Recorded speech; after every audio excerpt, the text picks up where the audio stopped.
What's the right call to action when I'm on somebody else's podcast? So this is the secret sauce. This is the information that we give once people have had their kickoff meeting. But I'm going to share with you today, Adam, because I think it's fair for your audience to understand this.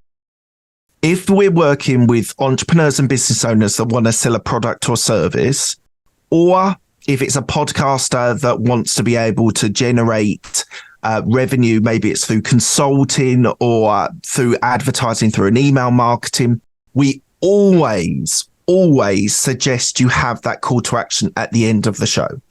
And that call to action could be a number of different things. It could be go to a landing page that then you then have. So what we say is to use a basic funnel. Your podcast free, people go there, they listen to it, they love the show that you're on.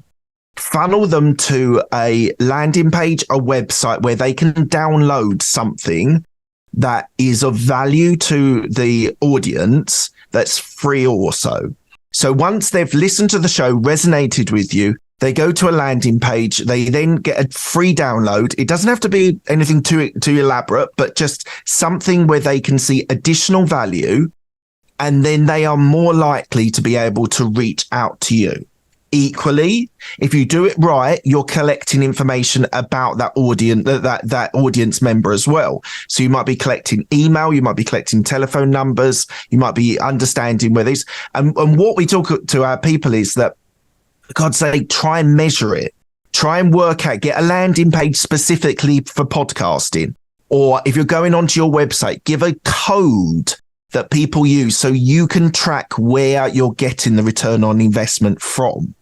So that call to action, whatever the business you're in, is so important. And we would 100% encourage our clients to have something that gives additional value, which bridges them to that point, the bottom of the funnel, which is paid, whether that is a consulting, a coaching, a mentoring, whether it's whatever that message is that you want to get them towards, you need to be able to funnel them through some steps. Okay. So at the top of the funnel, it's a landing page, website.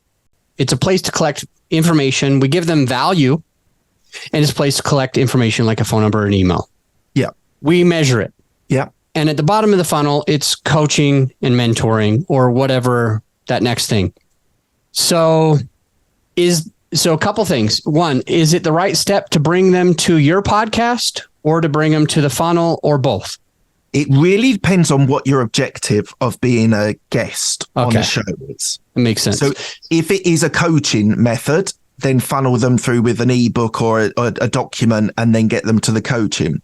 If the objective is to get more listens for your podcast, then direct them to the podcast. Make it easy for them to direct them to the podcast. Okay. What's your call to action today, Mark? My call to action is please go to www.podcastintroduction.com. Have a look at the services. We've got all the features on there. We've got testimonials on there. Go, and if you want to have a call, you can set up a call with our sales team, and we can talk about how we can help you as a podcast guest. And equally, the show is called Business Growth Talks. It's on all podcast platforms, and it's also on YouTube as well.